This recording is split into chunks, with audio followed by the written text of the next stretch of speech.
Any apologies for absence? Councillor Humphreys and Councillor Grady. And Councillor Chowdhury sent hers as well.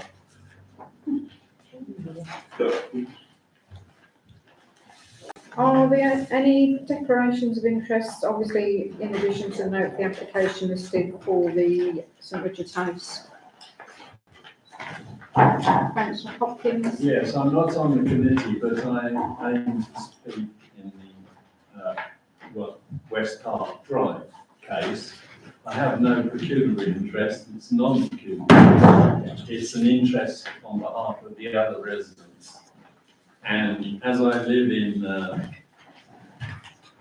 the adjacent road, I can see out of my back window if I lean out, I can see junk cars, which aren't there at the moment because he's moved. He's got 4 on in front of his house, 1 on blocks, and 2 in the road. But so I will be talking. Okay, that's fine. So number 3, to confirm as a correct record the minutes of the meeting of the committee held on 22nd of July at the council chamber. Got a seconder? Second for proposal. You've got a seconder? Councillor Clements? All in favour? Thank you. Thank you. So we now go on to the planning applications for the last few weeks. The first one is 2 Nightingale Close, a conversion and change of use of an existing residential garage into a business studio. So, Chairman, this one, it was valid on the 23rd of July, ended on the 15th. It is still open for responses, so hopefully we can get an opinion in. The proposal is to create a tattoo studio, and the operation is 9 AM to 6 PM, Monday to Friday. There's no neighbours' responses, and the 5 statutory ones were, whichever drainage was conditional, that was just on Soakaway. Highways, no objection. WRS, no objection on noise or nuisance. And also, just in context, the highways, they look at access provision, trips generation, so that's number of customers attending premises, and parking provision. So they're all satisfactory. So no concerns as such. Okay, is there anybody else with any concerns over this property? Councillor Move approval. Okay, Happy to second. okay, all in favour? Thank you. Okay, thank you. So the second application is 1 West Park Drive. It's demolition of garage, construction of kitchen extension, fitness room, carport, and change of use of open space into domestic garden, variation of condition 6. So just in summary on this one, Chairman, I think Councillor Hopkins is going to speak as well, but there's 2 neighbours' concerns on the portal, both objections. This is to do with noise, disturbance and history of applications and issue with the business on site. It is a change of use. The end date was the 30th of October. Hopefully an opinion can be submitted tomorrow. As I say, there's an accompanying photograph from on one of the objections. On the statutories under noise and nuisance, that's from WRS Technical Services. They've got no adverse comments to make. Contaminated land, again, no issues. Highways have just done their standard response, which is meets criteria. So objections from neighbours, nothing on statutories. I think Councillor Hopkins wanted to. Okay, Councillor Hopkins. Yes, I was approached by the owner of number 9 because he's had problems with them. He goes back to the past, so he has all the history. Number 7 also objected. She's been there 50 years, so she also knows. And she says, and I would endorse it because if I lean out of my window, I'll see that. You look at a place that is a scrapyard, old cars. Not saying he can't renovate them, but he doesn't really have a garden. At the moment, of course, he does have a garden because he's moved all the cars either into the front of the house or down the parkway. So there are 2 in Parkway and there are 4 on the front of his house. So that is a problem. They're annoyed by the news, and also he's a rather aggressive individual, and his immediate neighbour wouldn't object because she's afraid of him. I think it's only because he swears and curses and waves his arms about, you know. He's not threatening in violence. I've been walking past the house for the last 8 years since I've been in Parkway, and yes, he turns over different scrap cars. Sometimes they're in the front, and I assume they're in the back because I can't really see that. And all I would say really is a question to the committee. If you looked out of your bedroom window and you saw the scrap cars in the house next door, and you thought to yourself, as they had thought, what am I going to do if I want to sell this property? Somebody will come and look round, look out the back window and say, oh no. So there is, the whole thing is, I think it turns on the question of whether someone can run any sort of garage in a residential road. That is a nice residential road. It's a sort of close, and it seems to me that it's the wrong thing. If he had one car and his own car, and he worked on that, I don't think it'd be an issue. But he has a lot of cars, not a lot. He has a few cars, 2 or 3, and I think that's not really acceptable. And he puts the building up first. He did it with the black one, which is still way above the fence. So he knows what the rules are because he had to agree with the planners to reduce the size of the last one. He's put up another one, which is going to be 3 garages, wooden garages, and he wouldn't, if the neighbours hadn't come to me and asked me, is the planning permission, he would have just gone and done it. And so that's why I had to ask planning whether he had permission, and of course, as a result of that, he's had to put an application in.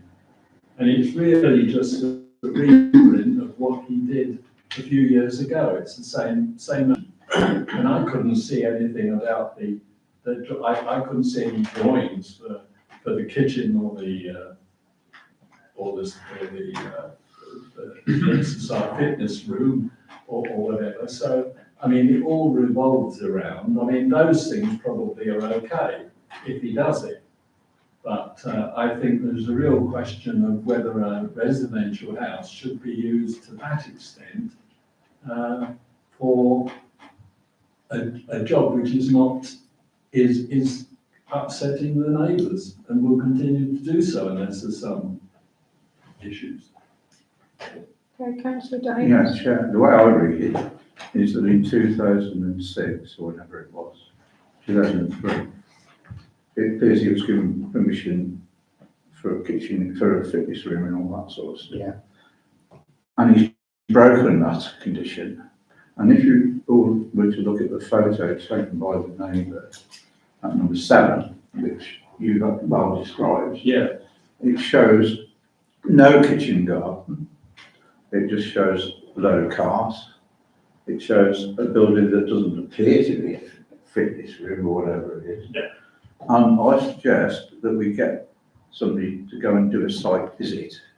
Obviously, they'll have to give him notice, but he's already covered that by moving. Yeah, he's moved the cars out in case somebody. Yeah, but they've got the photo, so we would urge the Chamber of Commerce to look at that photo and go and inspect this place, because he's obviously broken the conditions or the purpose of a planning permission that was granted in 2003. Yeah, that basically sums it up. It's just a re-go to think he can get away with it. He completely ignored the restrictions before, and he'll do exactly the same again. That's the big worry. Okay, any further comments on this one? Councillor Duffy? It's a tough one, because although I do have sympathy for people's houses are surrounded by broken down cars, I don't think that actually falls under any planning reasons either. To reject it becomes problematic. Because I did actually have a research into nuisance parking, as long as he's got the right paperwork for each of those cars, he's allowed to have them there. And it wouldn't fall under planning. We kind of separate the licensing, go and have a look at the cars and make sure they are properly licensed to be there, and make sure he's not running a business out of a residential property. I think that'd be good.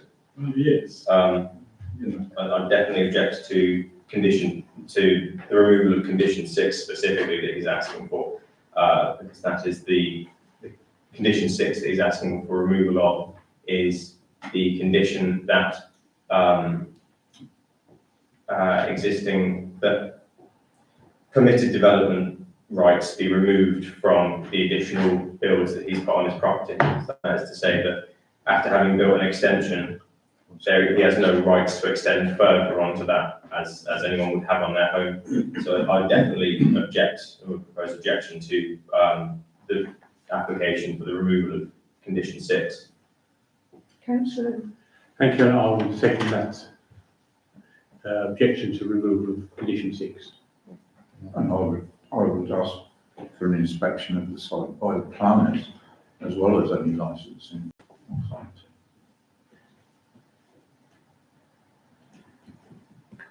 We can put that as a comment and the licensing one, but objection to recorded neighbours' concerns on noise and nuisance, and objection to removal of condition 6. I think we should. Yeah, for risk of overdevelopment of the site. Yeah, I think that's And exactly they what need happened. to investigate what's going on. yeah, Yeah, that's fine. Who would like to propose that? so I think I'll propose. Propose it? Second. Second. All in All favour? in favour? Thank you. Right, the next on the list is the British Spa Town Council proposal, and we've all got a declaration of interest on that one. So we can't put an opinion on this because it will be like marking your own homework to put a response in, but I think all members know the proposal. It's on the big plans that have been up through the summer there. Confident, hopefully we should move that along. We're pleased it's gone in now because there's a 2 or 3 month backlog on applications. So if we can get this moved through the autumn, we'll stand a chance of getting the work started, hopefully new year, the building work. Okay. The following one, 32 Cherry Way, addition of first floor over entrance, hallway extension to existing ground floor extension and amendment to cladding and bay window arrangements. So no neighbours' replies or concerns on this one, Chairman. The only conditional aspect was drainage. I've asked for submission of a water drainage layout plan. The applicant hasn't put one in. So if the committee are mindful to support it, probably just to put that as a comment. Okay. Any comments on this one? This is a recent application. 19th of August. It may not have time for the neighbours, if neighbours have question. Okay. Thank you, Chairman. Yeah, I mean, I looked at the drawings for this and it seems the additions were in keeping with the existing building and blended in quite well. I can't see any reason to object to it, and I'll be happy to propose approval. Have we got a seconder for that one? Councillor Duffy. All in favour? Okay with the comment? Yeah, Yeah. on drainage. Yeah. Okay. And the last one on the applications list is 2016 present, and there's a single storey extension. So there was just a single reply on this one, Chairman, which was highways, no issues, meets criteria. And again, it originates from 19th of August. Any further comments from anybody? No? Proposer? Propose to move this one, Okay. accept this one. A seconder? Councillor Clements, all in favour? Thank Thank you. So we'll go on to the amended planning applications on 29th of August. Observed matters, application for the approval of layout, appearance and scale pursuant to outline approval for development of 100 new dwellings, location field at Tagore Road. There should be a description letter attached. So, It's just for noting. yeah, that's for information. Anybody, any further comments on that one? Councillor Duffy? It doesn't seem too hugely removed from previous applications on this site. So I still hold strong concerns about air quality so close to the motorway. We haven't got a response on anything. Okay. Just, Item 5, decisions of the local planning authority. Approval notices from which the district council have been approved since the last town planning meeting. All 4 of these did not accord with the recommendations of the town council planning committee. That's for information. Councillor Simpson. I must say, Mr. Chairman, I did find this remarkable when I read it. And I did bring Mark, and I did that saying, you know what my question is already. What are the 4? I mean, what's the point of having a planning committee if 4 of our decisions are overturned? So what were the 4 we're talking about? I haven't got the full details in front of me, but I did look at them. But 3 of them relate to Newland Road, where the town council's opinion is generally to refuse on overdevelopment and infrastructure. And one of them was a nursery that was approved as a retrospective one. And I had quite a bit of debate around June, July on that one. That was with the canopy, wasn't it? Yeah. To the chair, are these all decided by officers and they never go to any other democratically elected bodies? Some are delegated, so I haven't got the breakdown of that split, but generally they are officers, yeah. I can tell you that any development over 25 houses, I think it is, goes to the planning committee as a rule. And then anything that we would call into planning committee, if we were strongly against what the existing officer recommendations, would also go to planning committee. It does seem strange that we don't even get told anything really. We have to look it up as to why or how this has been overturned. At least couldn't they not say, look, this is why we've done this against the wishes of the elected town council? Just wondering if there's a way of doing that. If the town council's, if the town council's against it, then the district councillor gets an email from the planning person, because I did, and I called up something, and then I was asked not to, but I did it anyway. But it was because it went against the new heritage documents, and even though it hasn't been fully adopted, I said, well, it is completed. What's the point of having the document if you're not going to follow it? But then it was withdrawn anyway in the end, so. Yeah. So it would usually the district councillor for that area would be advised.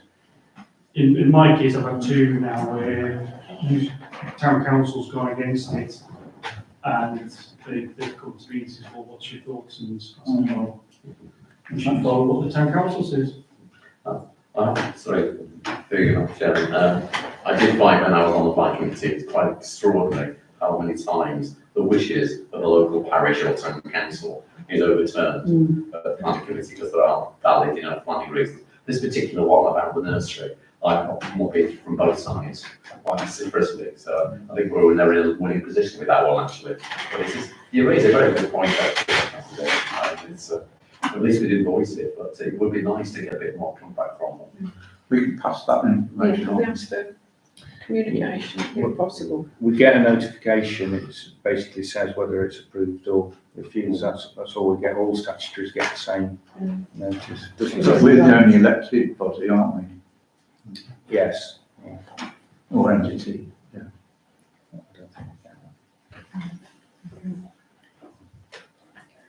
And 5B, refusal notices. which Avon have issued no refusal notices since last council meeting. Item 6, Val Safer Road Scheme, this is for information, but we just wanted to mention it about, if you want to mention what is happening with these. It cross-references to some of the ASB issues that we reported through CNA, but both solar buses were on the second purchases of these through John Campion, Police Commissioner. He's actually coming for a Q&A on the 23rd at full council. So both have been refunded through his Safer Road scheme in full. We can't insure them because we've not purchased them, but we do repair them where we can. So for the second time, they've been targeted. What people are doing is pulling out the wires, which is damaging the electric connections in the battery and the panel. We think we're definitely prepared to Solwalk Road one, but I'm trying to get one of these anti-climb collars to go on the actual pole from the police. It's called the Design Out Crime Specialist. That's what they've recommended. So once we've got that one can go back in. And I think we're pretty much repaired the one for Addis Way. So hopefully, economies of scale, we can get them both put back in shortly. And that was the update last Friday. Okay, thank you. So item 7 to all the way through 7 to 22 are for information only, unless anybody has anything they specifically want to say on any of those items.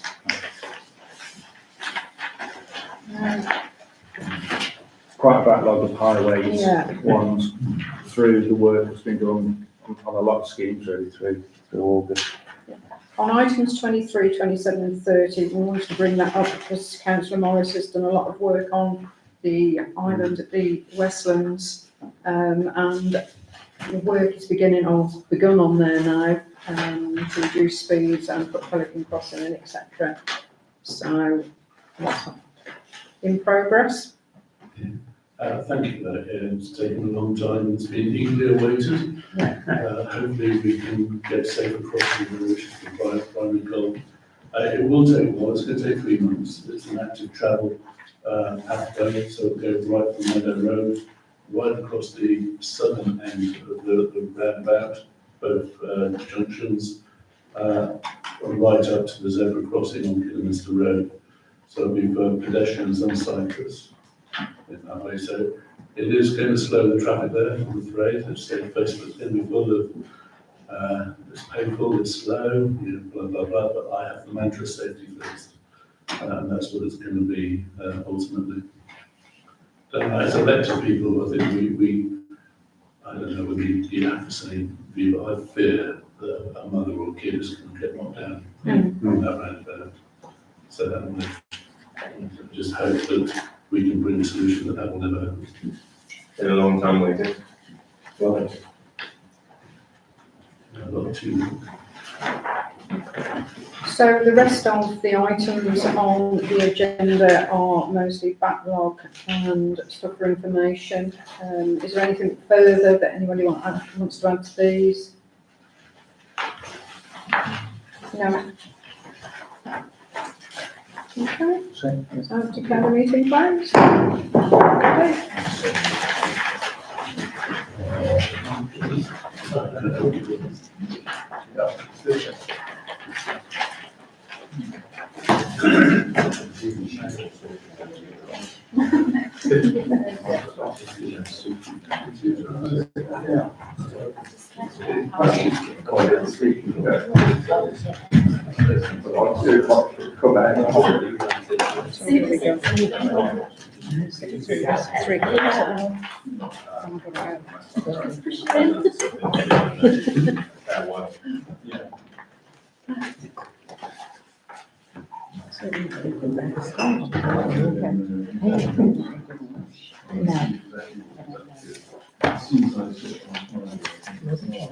Everybody ready?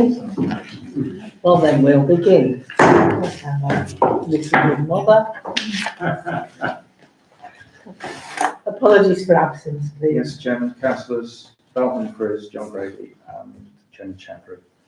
Thank you. Declarations of interest, anybody? No. Item 3, to confirm as a correct record of the minutes of the meeting of the committee held on the 1st of July. And yes, councillor. Proposal, sorry. Sorry, Proposal. proposal. That's okay. Second. All in favour? Thank you very much. Item 4, Community and Amenities Grants Scheme. To consider the recommendations arising from the grants appraisal panel meeting on the 2nd of September, and that you've got them here on your extra sheet. It's the Vines Park Bowling Club and the Droitwich Spa High allotments. Has anybody got anything to say? Yes. Actually, it's just a clarification that they were the only ones that were put forward, because it just says the recommendations from the panel. So obviously, are we informed if there's ones that are not recommended? Yeah. Okay, thank you. Yes, these were the only two. I'm new to this panel, so. Has anybody got any other comments on these? No? So can I have a proposer for this? Thank you, and a seconder, thank you. All in favour? Thank you very much indeed. I think Councillor Simpson just wants to mention the Vines Bowling Club as well. Councillor Sington, did you wish to mention the Vines Bowling Club? Oh, this is the point to do it, yes, it's very emphasised, isn't it, that this grant has been to Vines Park, and this is a letter I'm sending, and thanks to Councillor Fraser, who pointed this out to me. On behalf of the Town Mayor, Councillor Simpson, and the Greenwich Sports Town Council, I take this opportunity to congratulate the Vines Park Bowling Club and men's sports team on their tremendous achievement in winning the Aviva National Finals on the 29th of August 2024. This is an accomplished performance and prestigious competition, and I convey my very best wishes for the forthcoming representation in England, the British Isles Games in Wales. Sporting prowess and community spirit resonate strongly with the town. This year has been a special celebration of many successes in sport of local, national and world levels, including our Olympian and Paralympian medal winners. All the performers, teams and their supporting club network are an inspiration and ambassadors for sport, which together make Droitwich Spa very proud. So it's not just the Olympics where we've got champions, it's also in the bowls. So thank you for pointing that out to us. And we're sending that letter off to them, and we'll follow that progress. You want to read? Okay. So I'm glad we've given them some money. Yes. Item 5, Worcestershire Wildlife Trust, Natural Networks for information. Mark? Thank you, Chairman. So just a summary really, 3 or 4 things on there. Spring Meadow is part A. The Wildflower Meadow needs to be seeded. It's going to be seeded on the 16th of September, the work for that. We did encounter a slight hitch that the preferred way would be to treat with herbicide some of the grass, because you have to suppress the grass. So in keeping with natural networks, that would not be a good way forward. So what we've come up with, speaking to the contractor, is that they will skim off approximately about ½ an inch in 3 sections. But before they do that, just to manage expectations, Katie, I'll pass this around, has done a laminate that we're going to put in the affected areas just before, so later this week, so that dog walkers particularly can see the approach that we're taking is no chemical treatment, and the surplus material will be used, we'll put it in what they call like a roll and batter, so buns within the hedge areas in the middle of the park. The added benefit from doing that is there's no carbon footprint from removing material from the site. So I think that's quite a good solution. Hopefully, Bob, if you will just pass that around. That will just manage expectations that it's been done responsibly.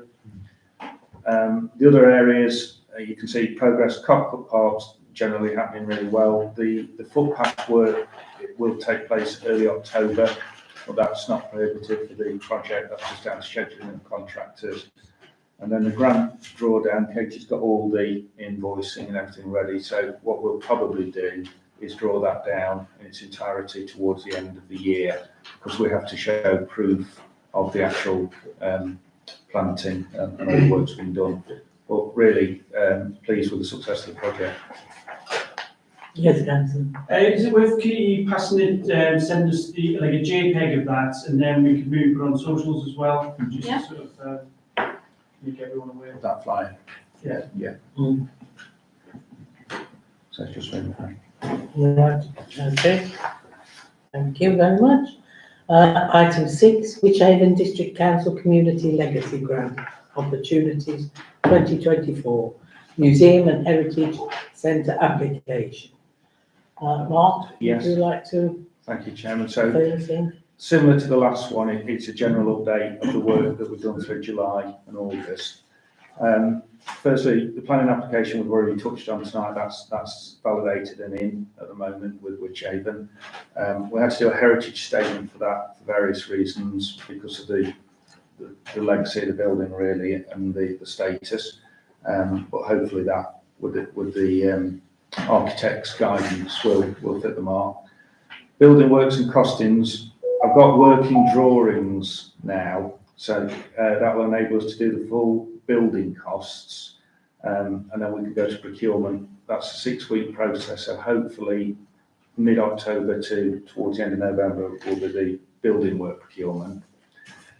Part C here is the design aspect. So just to recap, the design aspect is fully funded by the Community Legacy Grant, 130,000. So we're now in the middle of procurement for the design. So we've got some quotes and estimates anyway, so we needed that for the application. But we still have to show transparency to do a procurement opportunity. That ends at the end of September.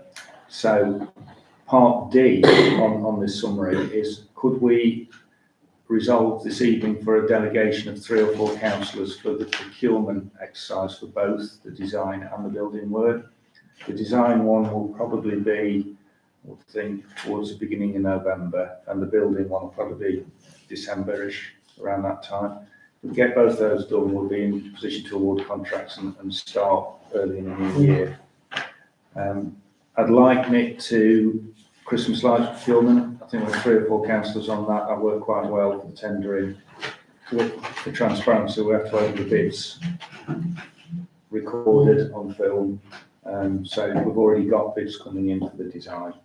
So if members are happy, can we have a delegation of CMA of 3 or 4 councillors? Well, actually. So Chris. I would be really happy to put myself forward on that. We all are. I have some experience in these matters. So I've got Neil, David, Eric, Bob, Too many. so 5's fine. Yeah. Well, that's lovely. Are we happy with that? Yeah. So, proposer through you, Chris. Just- Right. It's just that when I finish all this, I'll end up being a volunteer, so I want to feel at home. Right, can I have a proposal for that, please? Yeah, I'm happy to propose. And a seconder? Yeah. Sorry. Everybody in favour? Everybody in favour of that then? Thank you. Thank So you very much indeed. on design and building, as we fulfil those processes, I'll let you know dates for meetings.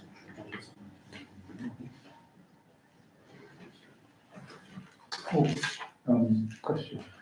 Yes, Gary. Being sort of new to, well, fairly new to it, I wasn't aware that we're in an ancient monument. Yeah. Is there a reason why it's ancient, or is that just some kind of classification? We covered this bit on the solar meeting earlier. Ah. We're listed as a local ancient monument, this building. It's not an ancient monument status for English heritage, but it's on the county council archive as a listed local ancient monument. It's in the appraisal that I think there's a few on the desk going around. And let's face it, Councillor Davidson, we've got a few ancient monuments. Well, they're inside, outside. The rest of us have thought that and not said it. Well, I'm chair, I'm able. Right, item 7, the arboreal inspection and survey. This is for information as well. It is, Chairman. Just to say on this one, we normally have a 4-year inspection on trees by the arboreal specialist, Adrian. Last done in June 2022, but because of the prevalence of winter storms, particularly last year we had a lot, we've got a lot of mature trees, and there are a section of trees at Cockle Park, just on the border fence between the allotments and into the park itself, that are out of scale, they're outgrown of habitat. So there's a lean on some of those that's warranted attention. So what I've asked Adrian to do is to do the 4-year inspection early, and there was a priority list 1 to get those hopefully addressed. What is prescribed to reduced by 3/4 some of those trees in height, 80 to 100 foot, some of them. If they did come down, they would affect properties on Pelham and that sort of area. So it's really just to get ahead and to do that early. Talking about trees, that tree the other side of Lloyd's Bank. Yeah. You know, the one that fell down, the tree the other side. Who owns that? That land is owned by Witchaven. Because But, there's a crack in the brickwork mm, and that tree is very big.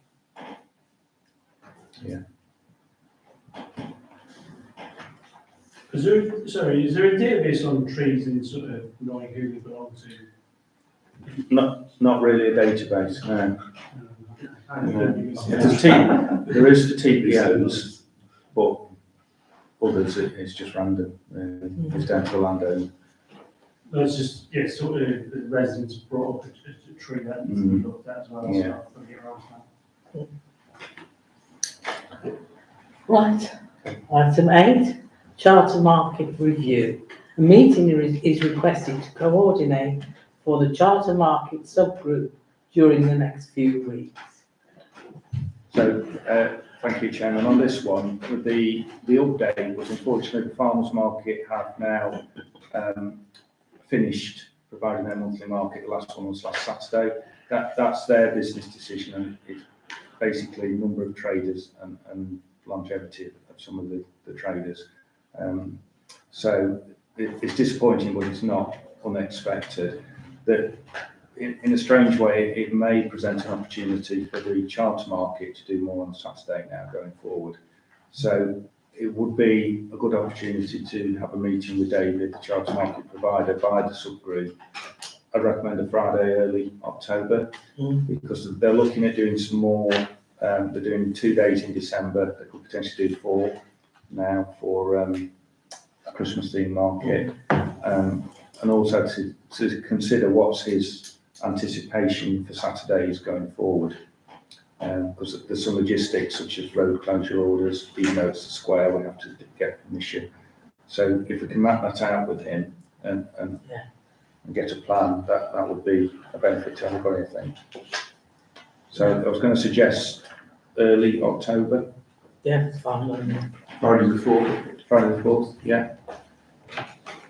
That's for the existing charter market review group. Councillor Bowden, can you look at my diary, please? So I'll coordinate that and send everybody a confirmation. Okay, thank you. Item 9, bike night.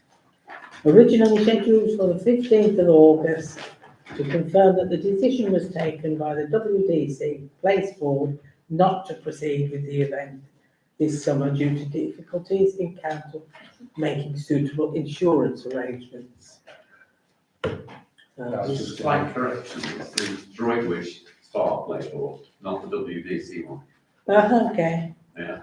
yeah, That's just a note. that was just a, yes, councillor. I would say it was right it was cancelled because it was insurance and volunteers, but we are looking to do it again in October. Right. So again, we're looking to do it in October. I noticed that was there one in Evesham recently? Virtual, of course, we have 500 bikes.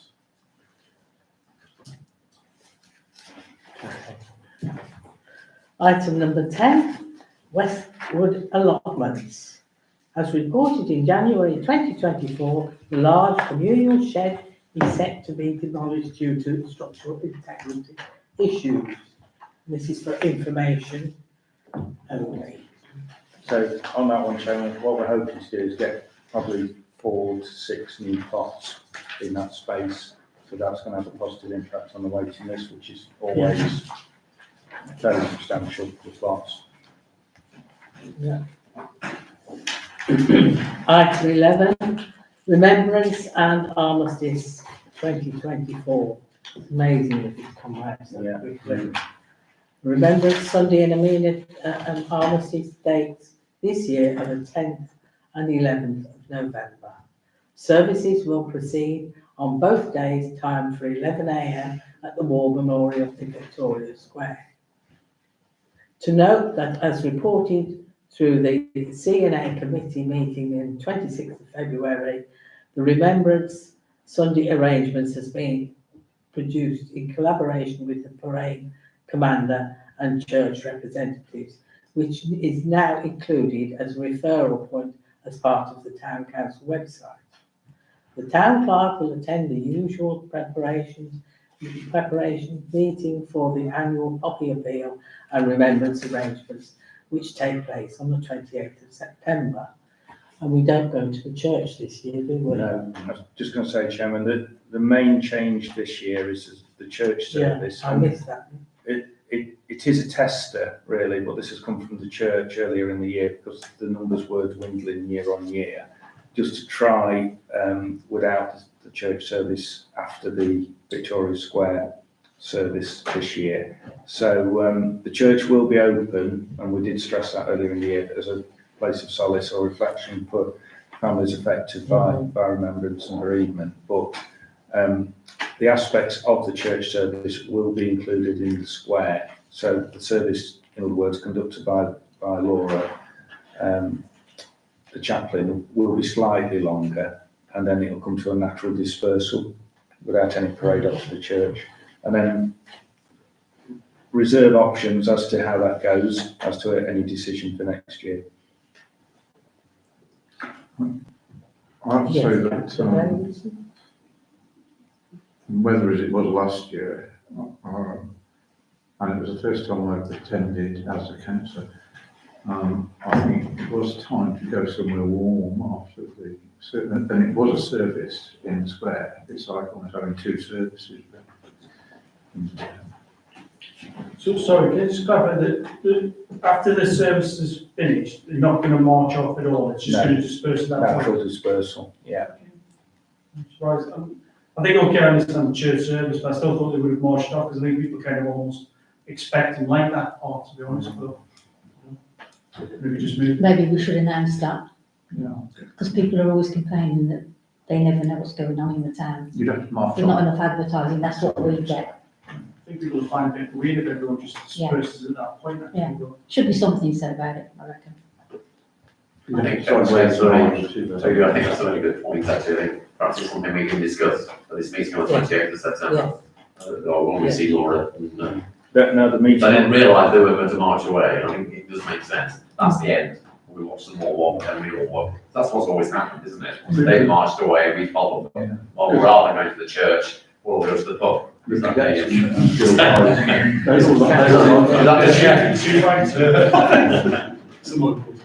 I believe, through you, Chair, the RDL will be hosting their usual refreshments reception afterwards. So I actually think it makes sense to march down towards there as Yes. that's what I'm 28th.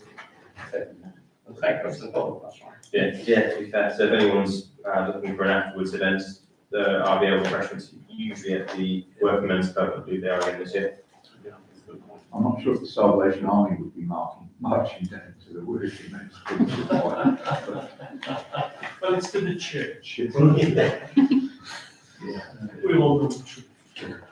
Okay, folks. Thank you. Item 12, Christmas lights switch on event of 2024.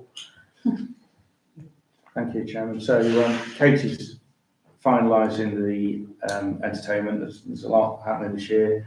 The couple of new aspects. We were approached by the Droitwich Lions for the Children's Lantern Parade.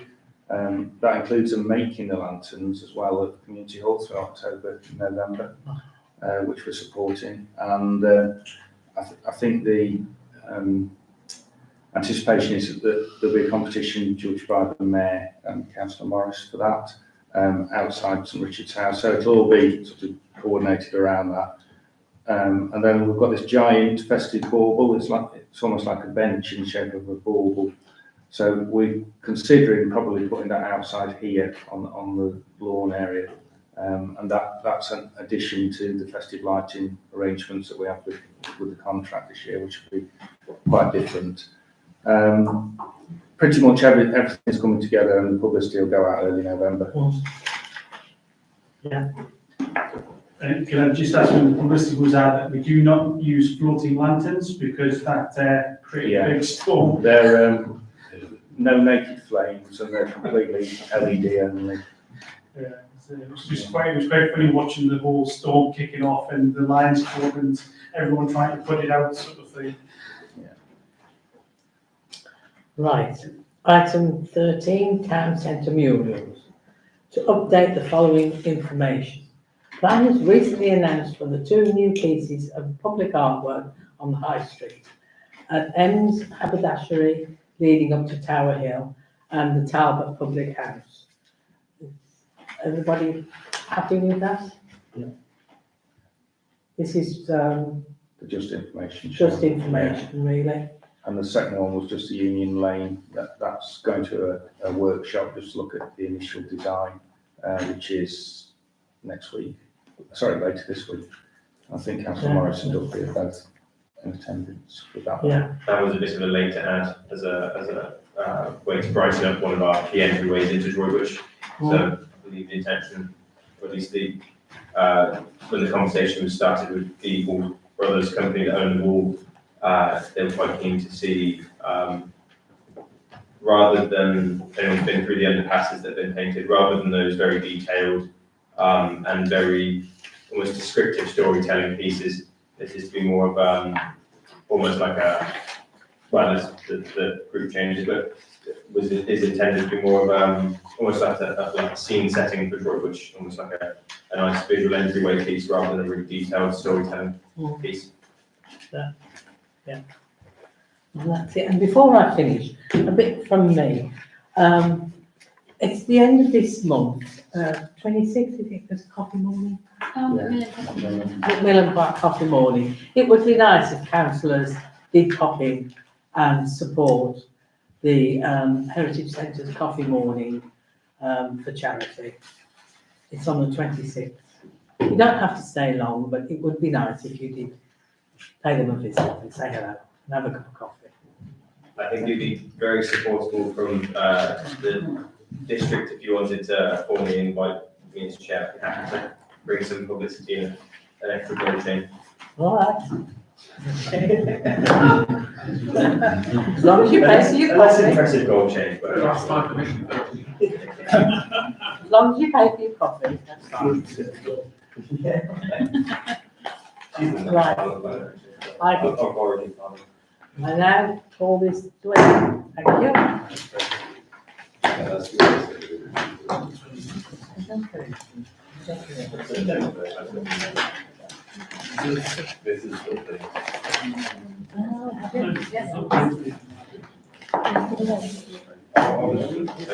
I've got time to stop for this.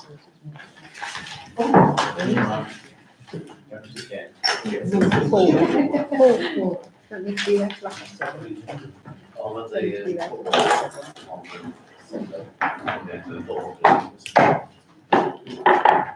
Thank you. No, I think. Oh, okay. What time was that? Sorry, the coffee morning. About 11 o'clock. Yeah, 11. Thank you.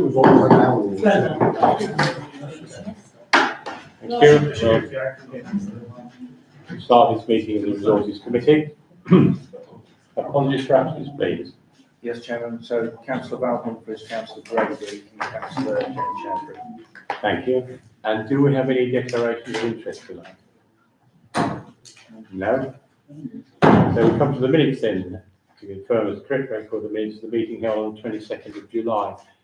Could I have a proposer, please? Thank you. And a seconder. Thank you very much. All those in favour, please, on the committee. Thank you. Item 4, special grants annual approval. For information, to note and receive the attached letters received for the special grants as per the budget estimates, so that's just for information.